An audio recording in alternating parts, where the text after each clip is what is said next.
Yo, what up, everybody? It's your boy Carson Fox with part 6 of my WVU fan game day experience. And if you have tuned in to every single one of these videos back to back to back, what a journey. Truly, what a journey it was, talking about the entire game day experience. But if you got these in a bit of pieces, you watch the first one maybe out of order, or you necessarily just coming back, wanted to give you one last full summary episode because we were able to unpack a lot between the intro all the way through by each piece by piece. I wanted to come back and just say that really, if you took some of the things away from those videos that seemed like, man, Carson, you really are a bit harsh, like, really, what are you asking of West Virginia in its football operations? I guess what I mean to say is I only come off perhaps as a little bit harsh because I want to see WVU be great. I think that if you're a loyal, passionate fan like myself, you're always trying to get better. Being stagnant is falling behind, and if you're falling behind, you're in today's world, you're falling way behind at that point in time. So it just seems as if for a decent bit of time now, almost, give or take maybe a half decade, that West Virginia has been in a bit stagnant with its entire game day operation and experience. But it's definitely gotten better in so many regards when you look back and even just say 10, 15 years ago. So the thing is that in today's entertainment world, but you can see this across so many different businesses and different markets, is that expectations for this kind of an experience have risen. It's just due to the increase in price, always trying to keep up with the Joneses, as they like to say in so many different areas of the operation. You're seeing this everywhere. The battle between corporate businesses and mom and pop shops, and the corporate businesses are going to want to try and just crush the mom and pop shops, and it's just where some of the biggest of the big Division I programs, football, you can see it's basketball too, baseball, and all of their different facilities and just every way that they present their athletic program, the level of expectation and the standard just continues to rise. So it's hard. Like, there's truly not only just between the Power 4 versus the G4, and what you can expect out of, say, on the campus of, and I love this program traveling down to Myrtle Beach, South Carolina a lot, but if you look at Coastal Carolina versus a West Virginia university, there's a difference. And then there's a difference between your Ohio State, let's say, and a West Virginia. So if there's this battle of the haves and the have-nots, it's West Virginia. I feel like when it moved out of the Big East era, moved out of that more mom and pop type, Morgantown's this interesting little place that's got its own character and it's got its own type of personality to, you're seeing that with a lot of the development in the downtown area and across how the university has permeated the entire city and surrounding areas. It's just everything has kind of grown up or expanded and commercialized, I guess is what I mean to say is if you want to still kind of like stick to who you are and your roots, and like there's nothing necessarily wrong with that, but it's just in this day and age, in this marketplace where everything is an arms race, including your game day experience, and you're charging top dollar, as I've talked about and throughout each of my videos, you can't justify that. And what I don't want to see, and you're seeing this again all in many aspects of life, and it might just because of like the last 3 years in the economy, is really this shrinkflation, this downsizing that creates this pricing floor that stays the same, but you're getting less. Or, you're charging more for what you were originally getting, inflation at what you got. So that's what I don't see. Like my prime example, and you saw this if you follow college basketball, Baylor. Baylor built a brand new stadium that was much smaller than its previous stadium. And you're seeing this in NFL stadiums, MLB baseball stadiums, is that these organizations, companies, clubs, all under the umbrella, are trying to gouge the consumer for as much money as possible to make the experience more exclusive than inclusive. I don't know, like, they hire much more smarter people than me to find out what's the dollar figure you're making when it comes to the increased staff that you have to have, the increased better facilities to keep up with the quantity of people that you have in an arena. Like, if you think about it, the more people that you have at an arena, football stadium, wherever, that you have to have exactly more concessions to be able to fill people's concession needs. The seats have to be maintained if they're particularly falling apart. Same with bathrooms. Same with having enough staff on hand for security, but also the merchandising component, taking ticket sales. As you get bigger, your operation has to get bigger. So that's what I mean to say is West Virginia and so many others want to find that happy medium where they want to have the stadium packed, at least I think so, but they don't want to have it to the point where when you're bringing so many people into a stadium and you're like the expenses and the cost to have that person in the building cost more than what you're getting out of them. And I just think that's a crazy phenomenon that is now happening across sports. And like Baylor is my prime example, is they would rather have their basketball games be more exclusive with fewer fans who are paying higher dollar, and the plebes who can't pay for the super expensive seats, can watch on TV, follow on social media, whatever is particularly more free than the in-game experience. I know that's counterproductive to and counter-thinking to us as fans, is like, wow, if you could particularly have, like Penn State, a 100,000 seat stadium and fill it, or get too close to capacity, you'd love to have it. You'd love to grow and grow and grow. Well, these teams are starting to figure out that there's a bit of a saturation point, and you can milk more out of fewer fans who are willing to pay premium prices for seating, for the luxury of it, the seating, the food and beverage, the parking, the everything. So I don't want it to get to that point. And I think that West Virginia is probably an organization behind closed doors who are thinking about where is that saturation point. Is West Virginia not going to get any more than 60,000 fans? Is now West Virginia's top, can it top out on fans on any given day or most games only at around 50,000, 45,000?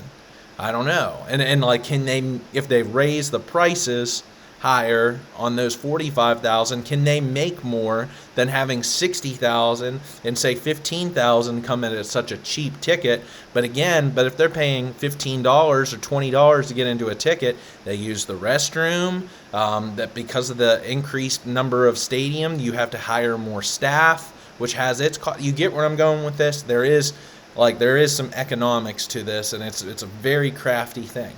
So what I'll say in summary, if I had to summarize in one last, quick bit of my video, taking a look back, my biggest moves for ticket operations and admissions, reducing the per seat MAC contributions, getting rid of the mini packages, unfortunately, which will hurt the fan, but hopefully if more people buy season tickets and they keep the tickets in market available for purchase rather than being sold as part of the mini package, and therefore cannot sell those seats outside of probably the Penn State game if you're included in a mini package, that there will be more tickets available for sale, which is a good thing ultimately for the fan like you and me.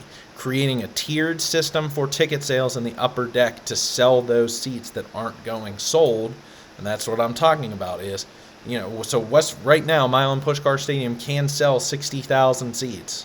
So if we're realizing that those upper deck level seats up in the upper quarter are not getting sold, can there be some sort of a tiered system? And maybe can that possibly come later in the season if West Virginia particularly isn't doing well record-wise or weather-wise, and how fans are fickle of showing up because of weather. So it's just a lot of different factors that I think that could potentially come about. And then making the sections, the whole south end zone, that scoreboard side, the student section behind where the players field open up, and the current student sections go available for general sales, and move those dedicated visitors section from back, over here and throw them up here. Open that up. So that's what I have to say about tickets. From a parking and tailgating position, I love everything that West Virginia is doing to make the game's tailgating scene more family-friendly pregame, in addition to all the traditions like the Mountaineer Man Trip that they do, and then all of what goes into the pregame. And then just the cost of parking. The blue lot, astronomical from what you're asking for a MAC contributions. I mean, for a lot richer people than myself. But then some of the more further away distance lots, $40 or more, potentially for parking. I think there's some leniency to drop that price down to $35.30. For concessions and merchandising, West Virginia really needing a signature food or drink item that goes beyond the pepperoni roll. If you change a pepperoni roll from its natural state of being, it's not a pepperoni roll anymore. So how much more can you doctor up a pepperoni roll? Can West Virginia find something else to make it some sort of a signature food or drink item, or some sort of souvenir item as part of it? And then same thing with merchandising as part of souvenirs, mean something exclusive that you cannot get outside of Mountaineer Field on game day, that can be like a token that you're keeping as some sort of a memento to make that experience worth it, that you can't purchase online, because it doesn't differentiate whether I purchase it at the game and then have to carry it around myself, or if I purchase something online.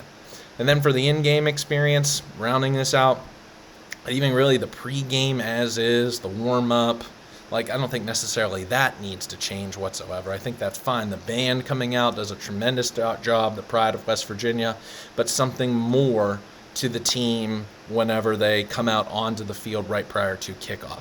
Even if that means bringing back the infamous inflatable helmet with the smoke machines, bringing that back that West Virginia had in the early to mid 2000s, and then the hype videos with more recent content that's being played on the scoreboards. And then secondly, the music has to catch up with the times, or you got to pump the marching band. Get the pride playing Jaws on third downs and punt returns and stuff like that, getting this band more involved, or pumping in more crowd music, because they're just playing the same old stuff year in and year out. It seems like we need some newness to that. And then fan engagement activities during breaks, getting the fans more involved some ways while still keeping some of the recognition of teams, players, coaches of old, and teams that are currently on campus and what they've done in the previous calendar year. I love how West Virginia does that, usually at the end of the first quarter.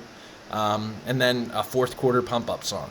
Something like, not to steal the Renegade from the Pittsburgh Steelers, but something like that, your own kind of spin on it, that can get the fans locked in for the fourth quarter and pump up the team, can make a huge advantage, I feel like, when it comes to a home field advantage kind of crowd to pump up the team in the fourth quarter, and how many games come down to the fourth quarter for West Virginia. So all of this is to say, those are my big points takeaway from this whole series. I think that West Virginia is right on the precipice as going from good to great. An A+ grade is definitely capable, with some sort of tweaks, with some new thinking, some progressive thinking, not wanting to stay stagnant, complacent in the thought process of old. And I think that Ren Baker, now that he's been at West Virginia for an entire 365 days, I think you'll start to see his fingerprints on some things that come about. I think you already saw that last year toward the end of the season with the on-field type of luxury booth that they wanted to call it. So I think that we're going to see more newness happen at Milan Puskar Stadium that might not necessarily take some sort of multi-million-dollar investment into the facility, because that's not what I'm calling for with this entire series. Is West Virginia did that. Thankfully, those were great decisions by the board of trustees, Gordon Gee, Shane Lyons, prior to that, Oliver Luck in his era and transitioning into the Big 12, and now Ren Baker. The facilities, awesome facilities for football, basketball, baseball. I haven't been to the new aquatic center and seen what that's like, but I mean, that's a multi-million-dollar facility that tried to get the Olympic trials, I believe, there at Milan Park. So from a facility standpoint, West Virginia is in a very good place, and especially for incoming recruits as well. That's saying, like Nico Marchiol, saying that during his recruiting a couple of years ago, saying that those were the best facilities that he saw of any place that he was recruited by. But now, and a lot of those upgrades were with the expanded concourses and the restrooms and everything else were for the fans. But still, it's fans who pay the money for the seats, for the concessions, for the merchandise, for everything. And they have a very, very, very good experience, myself included, for someone who has attended 3 games in person this previous season. But there are just a few tweaks here and there, I feel like, that can take that experience and make it good to great, to then make up for the value of the expensive cost. And once again, that's second in the country, just to Oklahoma, above Notre Dame, above Texas, in the top 4 in the country when it comes to 2 tickets, 2 sodas, 2 beers, 2 hot dogs, and parking for 2. Like, if you're going to treat your fans to that kind of cost value for your game day experience where you are top 5 in the country, then you got to provide that kind of top 5 in the country type of feel. And I haven't traveled to too many other venues across the country to see how they do it, but I bet you can get just as good, if not better, at other places. So West Virginia's got to keep up in that regard, and it's just a few things. Just a few things between prices, prices and what they would introduce into the entire game day atmosphere. So I've given you a lot of food for thought. I know it's the off season, so if you're coming in for the spring game this upcoming Saturday, I hope that you think about some of these things that I've talked about as you walk around Milan Puskar Stadium. Think about how much I know you're not paying necessarily for a ticket. It's a donation, so that's great. But think about what I said when you come toward this, like thinking ahead toward fall, of what you're going to be paying for your price as a ticket, for parking, for your concessions and merchandise, and just I'd love to hear your thoughts. I'd love you think where I think I'm wrong. Love to hear where you think I'm right. Where do you have some other different ideas? Leave your comments here on YouTube if you've liked this or any of my previous videos. Like this video so more Mountaineer fans see it around YouTube. And check out my channel. See if there's other videos on here that entertain you. Speaking of spring game, just a couple of weeks ago, I talked about the potential of West Virginia playing Marshall in a meaningless spring exhibition to potentially get the crowd involved of both fan bases on campus in Morgantown and make a day of it as a statewide event like Texas and Oklahoma do for the Red River rivalry. Maybe just lesser because it's really a scrimmage, and that set people off on Facebook. So I'd love to offer that up. Check out some of my recruiting videos from this past December and everything else in between. So appreciate you tuning in. Tell your friends, tell your family, tell your dog that I do this each and every week and have a lot of fun doing it. And I'll be back. Talk to you later. Let's go.